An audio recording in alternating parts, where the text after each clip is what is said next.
جگہ ترجمہ بیان کریں گے انشاءاللہ۔ نحمدہ و نصلی علی رسولہ الکریم اما بعد، اعوذ باللہ من الشیطان الرجیم، بسم اللہ الرحمن الرحیم۔ اللہ تعالیٰ نے قرآن مجید میں ہمیں بار بار قیامت کے دن سے ڈرایا ہے،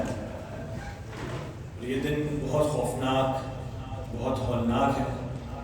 اور اس سے ہر مسلمان کو، ہر مومن کو ڈرنا ہی چاہیے۔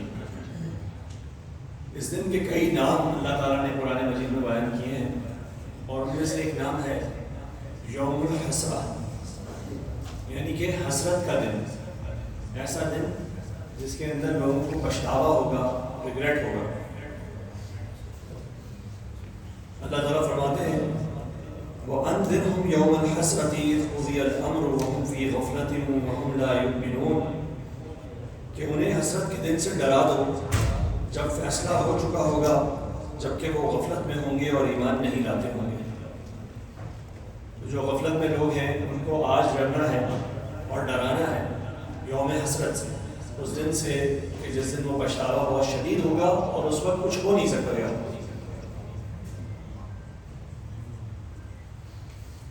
تو اللہ تعالیٰ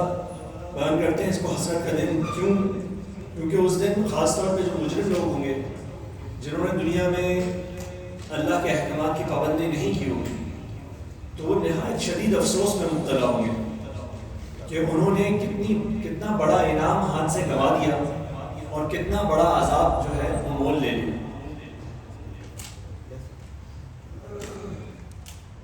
نبی کریم صلی اللہ علیہ وسلم نے بھی ہمیں اس یوم حسرت سے ڈرایا، اور وہ صحابہ کو بھی بار بار اس دن کی یاد دلاتے تھے تاکہ وہ ایسے اعمال کریں جو انہیں اس دائمی حسرت سے، ہمیشہ رہنے والی حسرت سے بچا لیں۔ حضرت ابو سعید خدری رضی اللہ تعالیٰ عنہ سے روایت ہے کہ آپ نے فرمایا کہ قیامت کے دن موت کو ایک مینڈے کی صورت میں لایا جائے گا، مینڈا یعنی کہ شیپ کی صورت میں لایا جائے گا، پھر اسے جنت اور جہنم کے درمیان کھڑا کیا جائے گا اور کہا جائے گا کہ اے جنت والو، کیا تم اسے پہچانتے ہو؟ تو وہ کہیں گے ہاں یہ موت ہے۔ پھر کہا جائے گا کہ اے جہنم والو، کیا تم اسے پہچانتے ہو؟ وہ بھی کہیں گے ہاں یہ موت ہے۔ پھر اسے ذبح کر دیا جائے گا اور اعلان ہوگا کہ اے جنت والو، اب تمہیں ہمیشہ رہنا ہے، کوئی موت نہیں، اور اے جہنم والو، اب تمہیں ہمیشہ رہنا ہے، کوئی موت نہیں۔ یعنی کہ جنت والوں کے لیے تو یہ خوشخبری ہے کہ بھائی اب تمہیں یہاں اس کے بعد ہمیشہ ہمیشہ اللہ کی اس مہمان نوازی میں رہنا ہے، اس خوبصورت جنت میں رہنا ہے جہاں پہ اللہ کی نعمتوں سے تم لطف اندوز ہوگے۔ اور جہنم والوں کے لیے انتہائی افسوس کا، انتہائی حسرت کا دن ہوگا جب انہیں پتہ چلے گا کہ موت تو ختم کر دی گئی، اب جو ہمارا حال ہے وہ ہمیشہ ہمیشہ رہنے والا ہے۔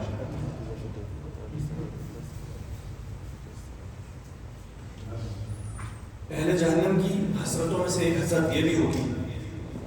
کہ جب انہیں جہنم میں ڈال دیا جائے گا، وہ اس کے عذاب کا مزہ چکھیں گے، تو پھر انہیں جنت میں ایک مقام دکھایا جائے گا، ان کو بتایا جائے گا کہ دیکھو یہ وہ جنت ہے جو اگر تم اللہ کے بتائے ہوئے طریقے پر چلتے اور نیک اعمال کرتے تو تم اس جنت میں جاتے اور اس مقام کو حاصل کرتے۔ حضرت ابو ہریرہ رضی اللہ تعالیٰ عنہ سے روایت ہے کہ نبی کریم صلی اللہ علیہ وسلم نے فرمایا جو شخص جنت میں داخل ہوگا اسے اس کا ٹھکانہ دکھایا جائے گا جو جہنم میں ہوتا اگر وہ برائی کرتا۔ تو جنت والوں کو بھی جہنم میں ان کا ٹھکانہ دکھایا جائے گا، اگر وہ برائی کرتے تو وہ وہاں جاتے۔ اب کیا ہوگا، وہ جب اس ٹھکانے کو دیکھیں گے اور پھر جنت کا موازنہ کریں گے، اس کو دیکھیں گے تو وہ اللہ کے بہت شکر گزار بن جائیں گے، یہ ان کی نعمتوں میں اضافے کا باعث بنے گا۔ اور جو شخص جہنم میں داخل ہوگا اسے اس کا وہ مقام دکھایا جائے گا جو جنت میں ہوتا اگر وہ نیکی کرتا، تاکہ وہ اس پر حسرت کرے۔ اور وہ جب جنت کا مقام دیکھے گا کہ میں اس میں جا سکتا تھا، اتنی بڑی بڑی اللہ کی نعمتیں مجھے حاصل ہو سکتی تھیں، تو جو حسرت کا عالم ہوگا اس کی وہ تو بیان سے باہر۔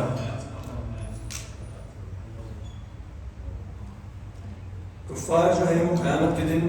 ایمان اور نیک اعمال نہ اختیار کرنے کے اوپر حسرت کریں گے، اور ان کی حسرت جہنم میں داخل ہونے پر ختم نہیں ہوگی، بلکہ وہ ہمیشہ ہمیشہ کی حسرت رہے گی۔ اور ایک حسرت جو ہے وہ مومن بھی کریں گے۔ قیامت کے دن مومنوں کو بھی حسرت ہوگی کہ کاش ہم نے جو عمل کیے تھے اس سے زیادہ عمل کرتے ہیں، اس سے زیادہ نیکیاں کرتے ہیں تو ہم جنت میں زیادہ اعلیٰ مقام پر پہنچتے ہیں۔ لیکن بہرحال جب ان کو جنت میں داخل کر دیا جائے گا تو ان کی یہ حسرت بھی ختم کر دی جائے گی، کیونکہ اللہ تعالیٰ نے جو اصول بنایا ہے وہ یہ ہے جنت کے لیے کہ فلا خوف علیہم ولا هم یحزنون۔ اللہ فرماتے ہیں کہ ان پر نہ کوئی خوف ہوگا اور نہ وہ غمگین ہوں گے، تو جنت میں کسی قسم کا غم نہیں ہو سکتا، تو اللہ تعالیٰ وہ حسرت جو ہے وہ ایمان والوں کے دلوں سے دور کر دیں گے۔ حسرت کا ایک بہت بڑا سبب قرآن سے دوری بھی ہے۔ اصل میں تو ہر وہ نیک عمل جسے مومن کر سکتا تھا اس نے اس کو چھوڑ دیا، وہ قرآن تھا، وہ ذکر تھا، وہ اپنے بھائی کے ساتھ نیک سلوک تھا، اپنے گھر والوں کے ساتھ نیک سلوک تھا، جو بھی اچھا کام وہ کر سکتا تھا اگر اس نے اس کو چھوڑا تو وہ قیامت کے دن حسرت کا باعث بن جائے گا۔ لیکن قرآن کا معاملہ یہ خاص طور پر ہے کہ اس سے دور ہو جانا، اور خاص طور پہ سورہ بقرہ کا ذکر کیا گیا کہ سورہ بقرہ سے جو انسان دوری اختیار کرے گا تو وہ اس کے لیے حسرت بن جائے گی۔ نبی کریم صلی اللہ علیہ وسلم نے فرمایا کہ سورۃ البقرہ پڑھا کرو، اس کا اختیار کرنا برکت ہے اور اس کو چھوڑ دینا حسرت ہے، اور باطل لوگ اس کی طاقت نہیں رکھتے۔ یہ بات ہے کہ سورہ بقرہ بہت بڑی سورہ ہے، ماشاءاللہ قرآن کی سب سے بڑی سورہ ہے، اگر ہم اس کو پکڑیں گے، اس کو اختیار کریں گے تو چھوٹی صورتوں کا خود بخود شوق پیدا ہو جائے گا، اس کا اسٹیمنا ڈیولپ ہو جائے گا ہمارا انشاءاللہ۔ تو اللہ کے نبی صلی اللہ علیہ وسلم نے یہ فرمایا کہ باطل لوگ اس کی طاقت نہیں رکھیں گے، یعنی کہ جن کے دل کمزور ہوں گے، جو برائیوں میں ملوث ہوں گے، پھر ان سے سورہ بقرہ نہیں پڑھی جائے گی۔ تو ہمیں بھی چاہیے کہ ہم سورہ بقرہ کو خاص طور پہ اس سے قربت اختیار کریں تاکہ ہم حسرت سے بچیں۔ ایک اور حسرت کا باعث جو نبی کریم صلی اللہ علیہ وسلم کی حدیث کے مطابق ہے وہ محفلیں ہیں جن میں اللہ کا ذکر نہ ہو اور اس کے نبی کریم صلی اللہ علیہ وسلم کا ذکر نہ ہو۔ آپ صلی اللہ علیہ وسلم نے فرمایا کہ جو لوگ کسی مجلس میں بیٹھیں اور اس میں اللہ کا ذکر اور نبی کا درود نہ پڑھیں تو وہ مجلس قیامت کے دن ان پر حسرت بن جائے گی، چاہے وہ ثواب کے بدلے جنت میں داخل ہی کیوں نہ ہو جائے، یعنی کہ وہ داخل ہو بھی گئے تب بھی ان کو اس بات کی حسرت رہے گی کہ کاش ہم نے اس محفل میں اللہ کا ذکر کیا ہوتا، نبی کریم صلی اللہ علیہ وسلم پر درود شریف پڑھا ہوتا۔ اللہ تعالیٰ سے دعا ہے کہ اللہ تعالیٰ ہمیں اس دن کی حسرت سے بچا لے، اور اس دن کی حسرت سے بچنے کا طریقہ یہی ہے کہ ہم آج کے دن غفلت سے باہر نکل آئیں، ہم اللہ تعالیٰ کے دین کی طرف، قرآن کی طرف، اللہ کی عبادت کی طرف اور تمام نیک اعمال کی طرف آج جانے والے بن جائیں۔ اللہ تعالیٰ ہمیں اس دن کی حسرت سے بچا لے، آمین یا رب العالمین۔ جزاکم اللہ خیر و احسن جزاک۔